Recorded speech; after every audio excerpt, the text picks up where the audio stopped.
Hey guys, in this video we are going to generate static pages for our application. In the previous video we have created our blog content with MDX and also we have uploaded the data to our database. In this video we are going to download those data based on the pages and insert those data in our pages to generate static pages. So let's get started. So this is where we have left off from the previous video. So we have uploaded our data to the database. Now I'm going to download all of the document from our database. So blog model.find, and I'm going to pass an empty object for filter, and this will give me all of the document from the collection. And the second argument will be the projection, the properties that I want to include and exclude. I want to exclude some properties. So I don't want the content, I also don't want custom ID, and I also don't want the underscore ID. That's why I have put negative signs before the property name. And also I want those data to be sorted by their created at field. So dot sort, and pass the field that you want your data to be sorted by, and it is created at, and I want the data to be sorted from latest to the oldest. So I want to be that in descending order. To do that, I'm just going to pass the negative sign to reverse the sorting order. So this will give me an array of documents in a descending order. So let's avoid this and store the return value. So const all blogs result and await. So let me just console log and show it to you. Console.log and all blogs result. Alright, so we have our data. Let's just ignore the warning. So this is our data. It is an array of objects, and we need to pass this data to our main component as props. But there is a problem. We need to send the data inside the props object, and I believe Nextjs will take this as JSON format, and in JSON date data type like this is not valid, I believe. So it will give you an error. So before that we need to convert this date to a normal date string. Okay, so let's do that. I will loop over all blogs result, all blogs result dot map. Now another thing, that this all blogs result is an array of object but not normal JavaScript object. They are Mongoose object. That's why you cannot change any of the field of those objects. So what we need to do, we need to first convert them to a normal JavaScript object. Then we need to convert the created at field to a date string. So we need to chain two map functions. So it will take a callback function, and blog will be the parameter, the actual blog object, and we need to convert it to a normal JavaScript object. So blog dot, it has a method called toObject,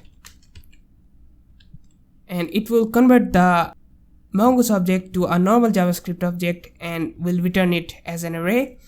And also we need to map the returned array. So dot map,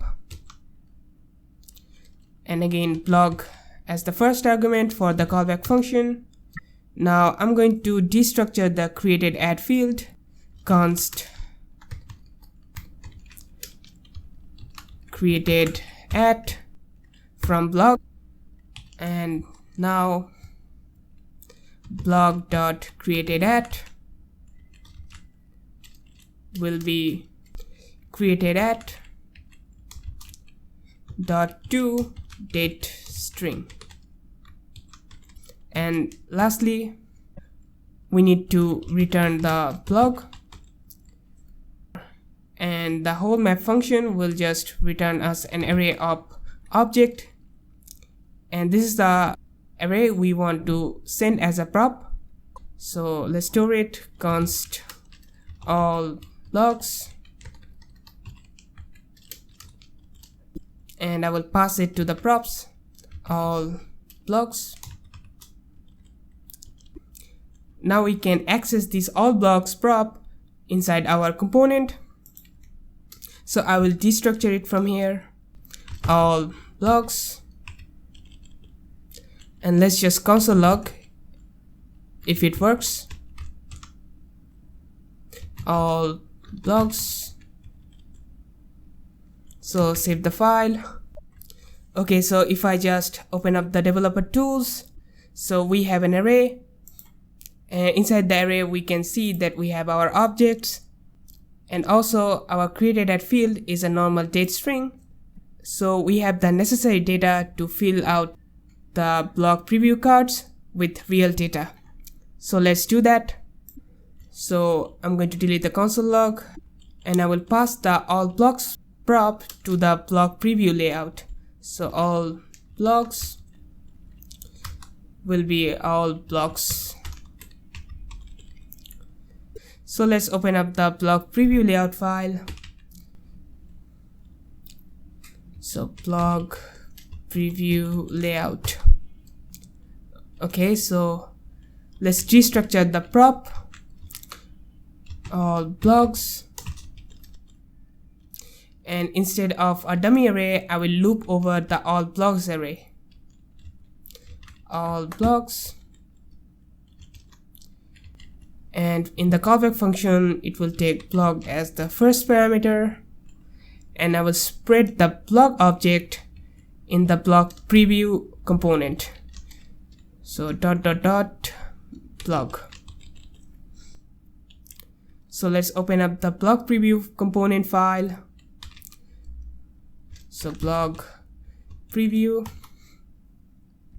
and again I will destructure the props. So we have title, we have created at, then description, slug, total views, banner, reading time.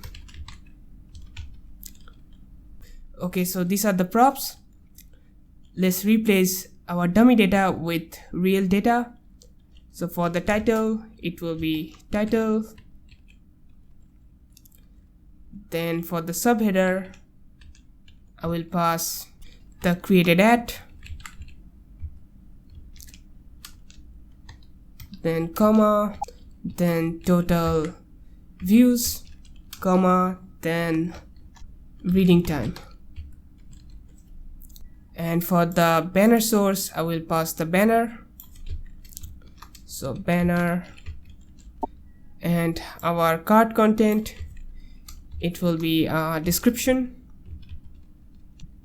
And we need to replace our hrefs with the slug. So I will create a new variable, const href.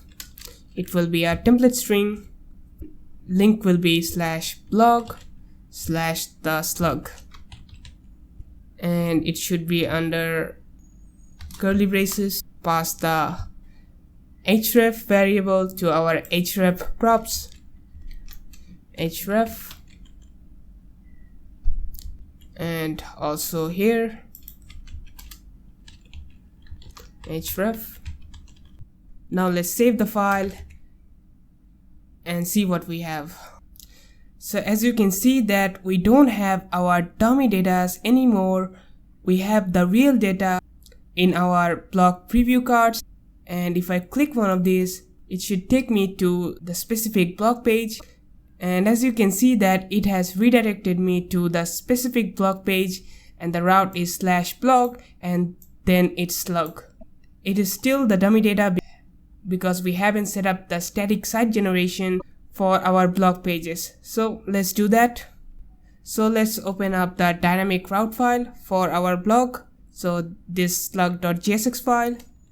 Now just because it is a dynamic route file, That's why Nextjs doesn't know what pages to generate for what path. So we need to generate some paths and give it to Nextjs so that Nextjs can create those specific pages for specific routes. In order to do that, we need to export a function which is called GetStaticPaths. And it is kind of similar to GetStaticPaths function. It also runs once at build time. From server side, it never runs again. So let's export the function. Export const GetStaticPaths. It will also be an async function. Now GetStaticPaths function is kind of like GetStaticProps. It will also run once at build time from the server side. So we can do any kind of server side operation. So I want to download all of the slug from our documents. So let's import connectdb from /mongos/connectdb, and also our blog model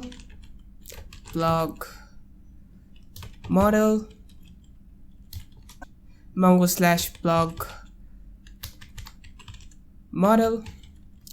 Okay, so let's call the connectdb await connectdb. So let's download all of the slugs. Const all slugs await blog model find empty object for filter because I want every document and only the slug property. And this blog model.find will give me an array of objects, and those objects will have a slug property, the slug that we want. Now we need to create an array which should have our paths. Now that array will be an array of objects, and those objects should have a structure like this. So we have an array, and that array should have multiple objects, and that object should have a params property which is also an object, and inside the params object we need to have a property, and that property name has to be the file name. In our case this is slug, so we need to create a property which is also slug, and we need to give the value. So we are just giving Nextjs the possible slug values. Okay, so let's create our paths. So const paths, then all slugs dot map, and slug will be our first parameter for callback function, and we need to return an object. In arrow function, if you want to return something directly without any function body, you need to wrap your whole object or array by a parenthesis. I will return an object, and inside the object it should have a params property which is an object, and we need to have a slug property because our file name is slug, and the value will be slug.slug. Remember, the slug is an object because we are mapping over all slugs array, which is an array of objects. So this should create our paths, and let's just delete the comments. And like getStaticProps, we need to return an object, and we will have a paths property, and we are just passing our paths from this object. And also I need to include a fallback property, and I will set it to false for now. So I will just console log the paths just for demonstration. So let's save the file and see if we have any error or if it works fine. Alright, so we have an error because we haven't exported the getStaticProps function, but let's just ignore that. So we have an array of paths, so this is really working. As you can see, we have the params object, then we have a slug property and our slugs. So let's export the getStaticProps function. So export const GetStaticProps, which is also async.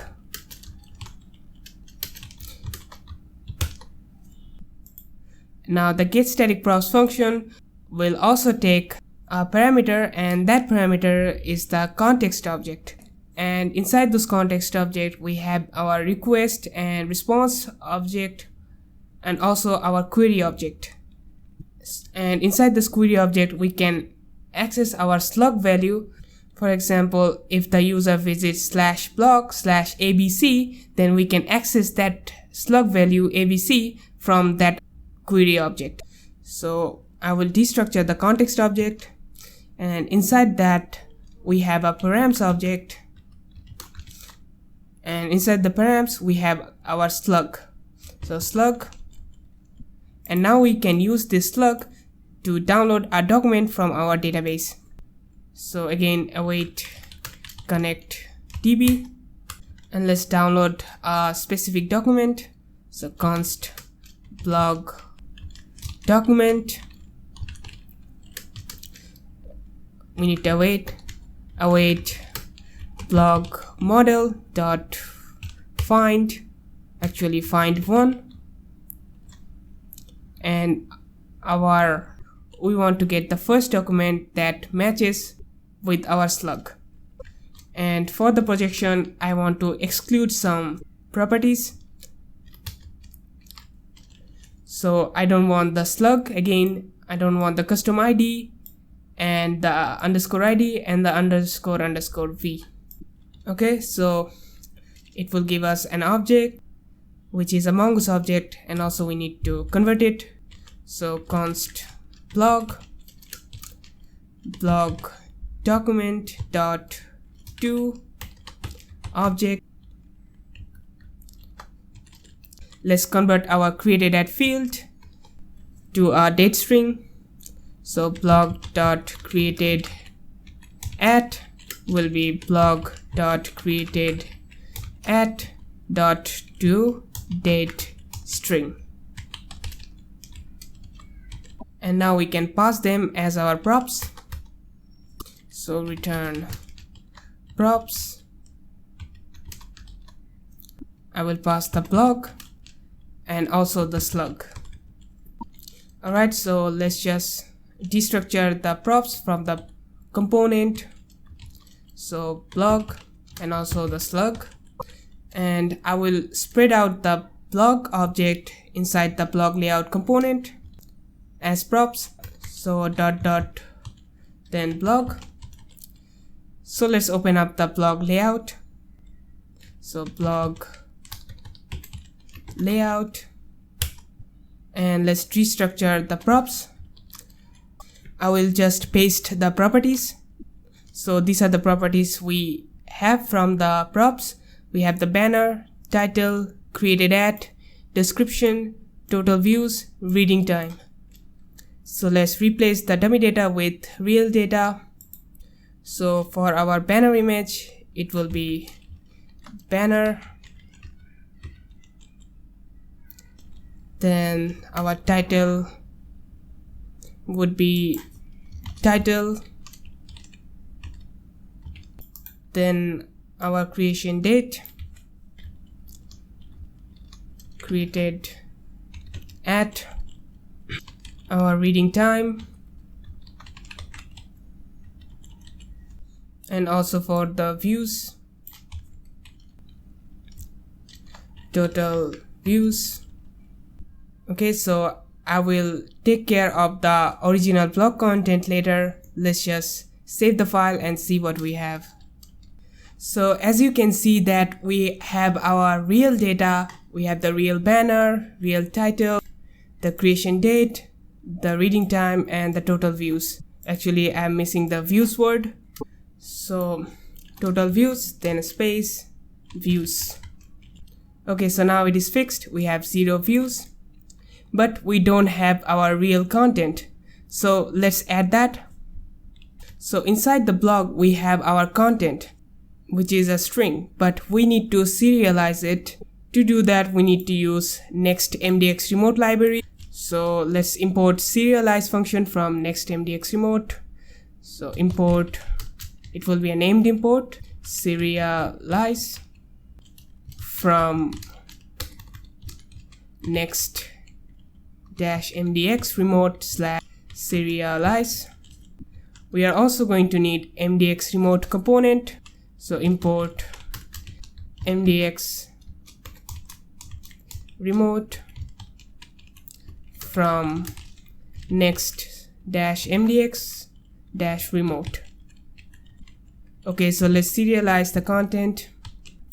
Const serialized blog, and let's call the serialize function and pass blog.content. And also it is an asynchronous task, so await this. I'm going to pass the serialized blog variable as prop, serialized blog. Alright, so let's get that in our props. Serialized blog. So let's just console log the serialized blog and see what it is. Okay, so our serialized blog is an object which has a compiled source property, and it is also a string but looks like gibberish but actually JavaScript. So we need to use our mdx remote component to parse this serialized blog as HTML string. So I will insert the mdx remote component inside our blog layout as children. So I will make a closing tag for blog layout, and then I will insert mdx remote, and I will spread out our serialized blog object, serialized blog. Okay, so let's delete the console log, and now we need to go to our blog layout component. So we are going to take children as our prop, children, and instead of this dummy text we're going to put our children here. So children,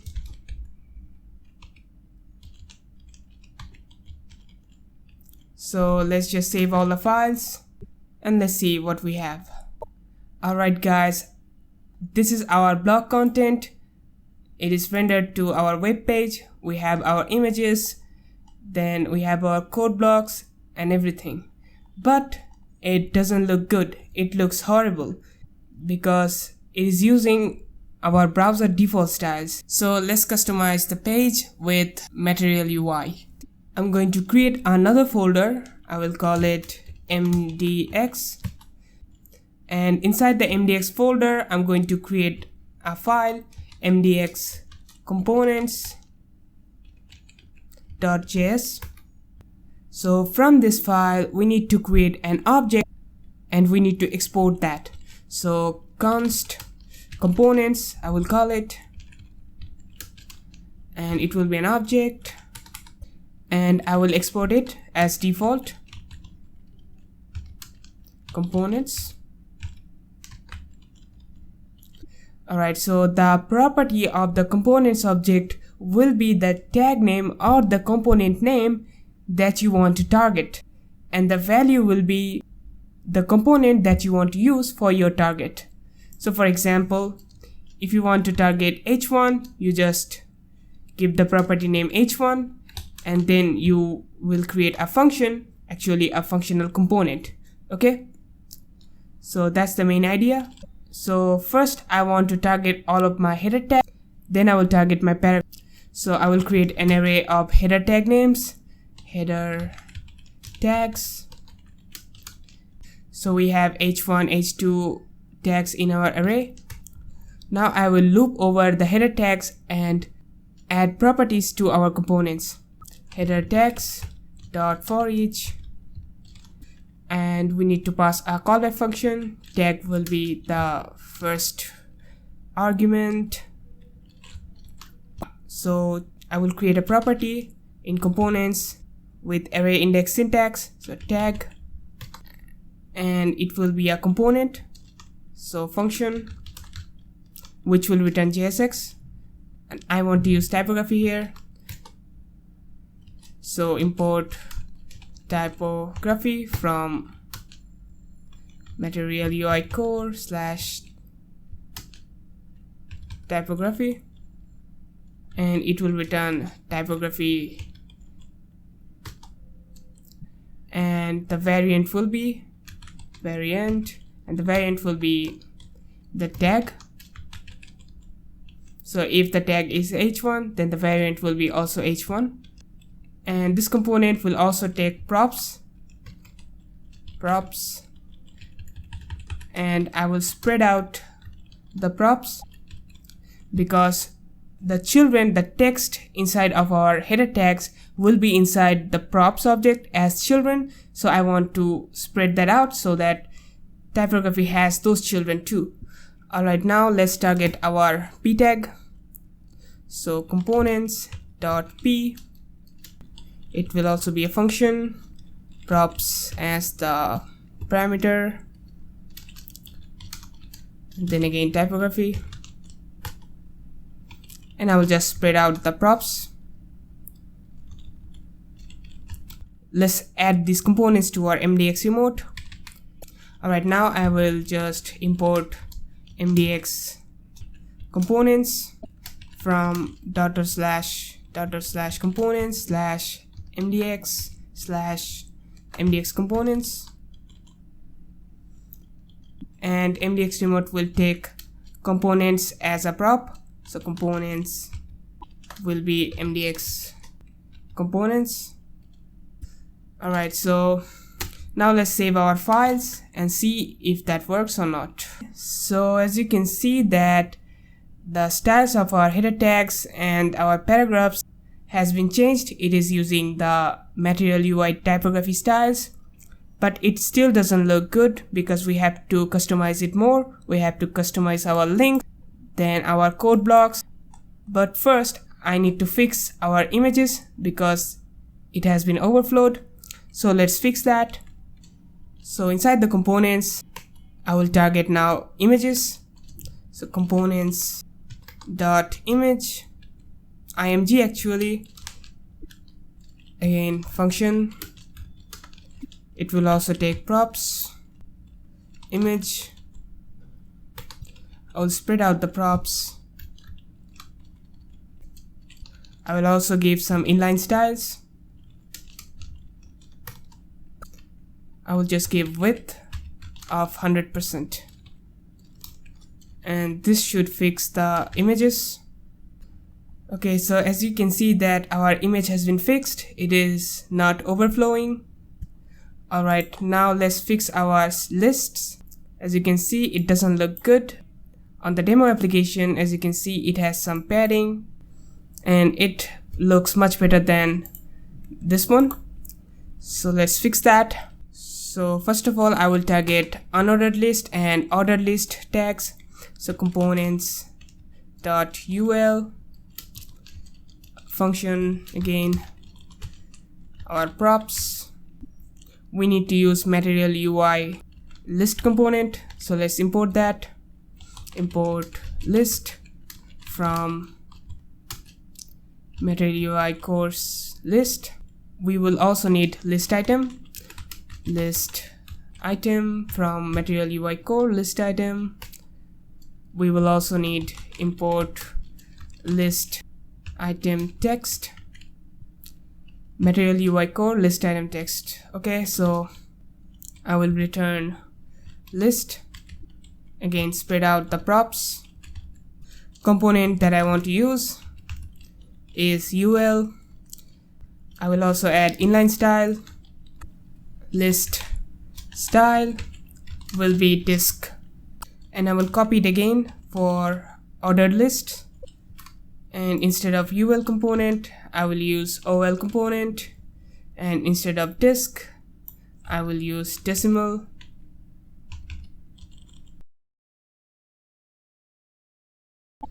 Now let's target the li components li, but this time I want to destructure the props.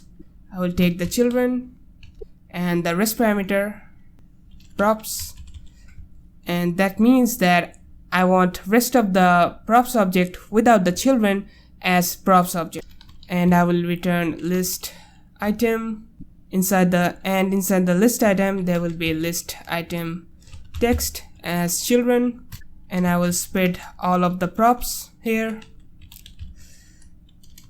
I also want inline style. Display will be list item, and for the children I want to pass it to list item text as primary props. So primary will be children. Okay, so let's just save the file. So as you can see that the style of the list items has been changed. All of the list items has some spacing and it looks much better than before. And I will also add some padding to each of the paragraph tags. So components.p, inside the typography I will add some style. Padding will be 0.5 rem, top and bottom, and for left and right I want 0. So save the file. So alright, so as you can see all of the paragraphs has some padding now. Now let's customize our links. So I need to target a tag, components.a, and I need to import MUI link. So import MUI link, again props, and return MUI link, and MUI component will be typography. I will spread out all of the props. I also want to add some style. I want to change the font size, will be inherit. Alright, so as you can see that we don't have our old link styles. If I hover over this, the styles changed, but they don't look as link, so I will just change the color. So I will add font color to our inline style. Now let's save the file. Okay, so the font color of links has changed. We have almost customized our blog page, and you might have remembered that with MDX you can import and export custom components, but you can also use custom components. For example, we don't see any kind of iframe in this page, but if I show you the demo version of it, there is an iframe. But why aren't we seeing it? Because I have used a custom iframe component inside the MDX file, but I haven't really imported it. So if I show you the MDX file of this blog, so this is the MDX file, and as you can see that there is an iframe component I have used, but I haven't really imported it, so MDX doesn't know what this component is. So I need to provide that to MDX. So let's create that. Now in here I'm just going to target the custom iframe component. So components.iframe, and as usual it is a function which will return JSX, and also it will take some props. I'm going to destructure it. It should take title and video ID, and I'm just going to paste the JSX. Okay, so I have returned an iframe tag, nothing too fancy here, and as props I have passed the title and the source with a YouTube video link, but the video ID will be added dynamically, and some other props and some styling. Okay, so now let's save the file and see if it works. Alright, as you can see that there is an iframe of a YouTube video of mine. I can also play this and it works. Okay, so now let's customize our code blocks. Now to customize our code blocks we're going to use Prism React Renderer, and this is Prism React Renderer GitHub page. I will put the link on the description, and all you need to do is just copy this code and customize it based on your need. I have already done that, so let's create our code block file. So inside the MDX directory I'm going to create a file, code blocks.jsx, and I'm just going to paste the code. Okay, so this is the code that you need. You can copy it from my repository. Nothing too fancy here. So let's add that to our MDX components file. So import code blocks from codeblocks.jsx, and I want to target the code tag. So inside the components object, I'm going to create a code property and just pass the code blocks. Okay, so now let's save the file. Okay, so as you can see that our code blocks has syntax highlighting and also has a background color. If you don't like the theme, then you can also customize that. Just read the documentation and you will be good to go. Okay, so we are done with customizing our blog page. Now we can build our application to generate static pages. So I'm just going to kill the server now. Now to build the application, you need to run the yarn build command, yarn build. Okay, so let's build it. It's now doing its work. Alright, our application build process has been failed. Cannot read property of map undefined on this file. Okay, so let's fix that. So it's happened in the pages directory, then search, then query.jsx file. So in the blog preview layout, we need to pass a prop, which is all blogs, and I'm just going to pass an empty array.